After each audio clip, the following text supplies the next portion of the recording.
comfortable because of the environment they're in after the long layoff, certainly in the case of Army, for both of these teams in terms of actually getting back to lacrosse.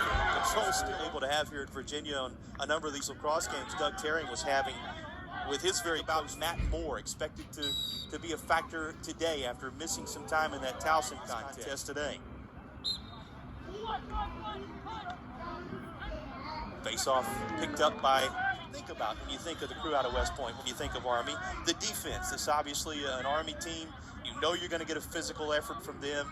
You know you're going to get a disciplined effort from them. The question, how much can that very physical approach from an Army team experiencing a long, long layoff, how much can,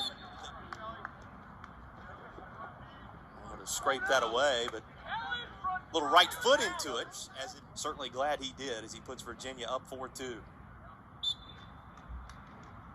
When you go online, you can find some of those photos, some of that background from his football time.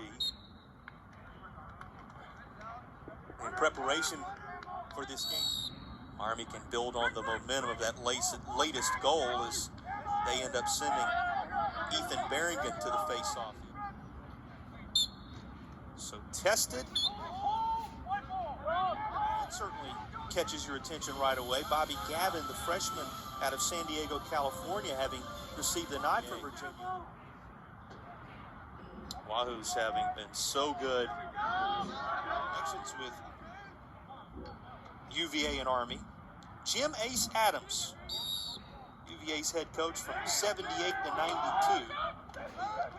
Had his first collegiate coaching job at West Point in the 50s and 60s, from 58 to 69. He won the USILA National Championship in 58 while at West. Makes it 8-4 Virginia with just over a second. It's going to be the face-off, and that's about all, as Virginia will carry an 8-4 advantage, having doubled Army's total at the intermission. What a strong second period for Cormier, the reigning student athlete of the week here. On the performance of Bobby Gavin, the freshman keeper out of San Diego, California, with no Alex Road in goal. And one of the Virginia senior leaders, upperclassmen, one of the fourth years, getting it done for UVA here to the tune of a 9-4 advantage. Ground ball picked up on the faceoff. Won't be controlled for long, and a little bit of difficulty scooping it by that Virginia defensive group, so Army will. And it's Nichtern, who is that premier attacker for Army, who finally gets into the mix here in the third. So Jeff Schellenberger, as he has been a factor, even if not as a scorer thus far for UVA.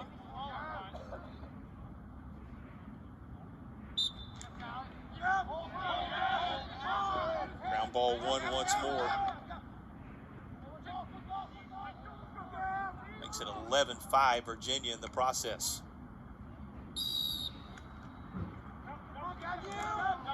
Sent through, but nothing but home white jerseys there.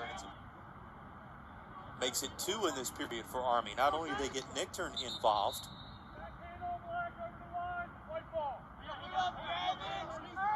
two official collegiate contests as he secures his 5th of the season after the 4 secured against Towson. Well, this final period of action, the advantage in face-offs for UVA. You look at that and the struggles Army has had against Virginia's Alberici, seeing his team continuing to battle. What else would you expect from the crew out of West Point? Speaking of battles, they win this one. There's another face-off victory for Army. This coming under the direction of James of that man-up scenario with just under 8 to play. Remember, Army winning the most recent face-off. Not going to happen this time, as it is taken in commanding fashion. That pulls Army within 4 with 2.5 minutes to play. Army in complete attack mode. Put a +10 shots advantage together at 47-37. Now that speaks to how well Army has increased its chances and kept the pressure on here in the second half, as Virginia had almost doubled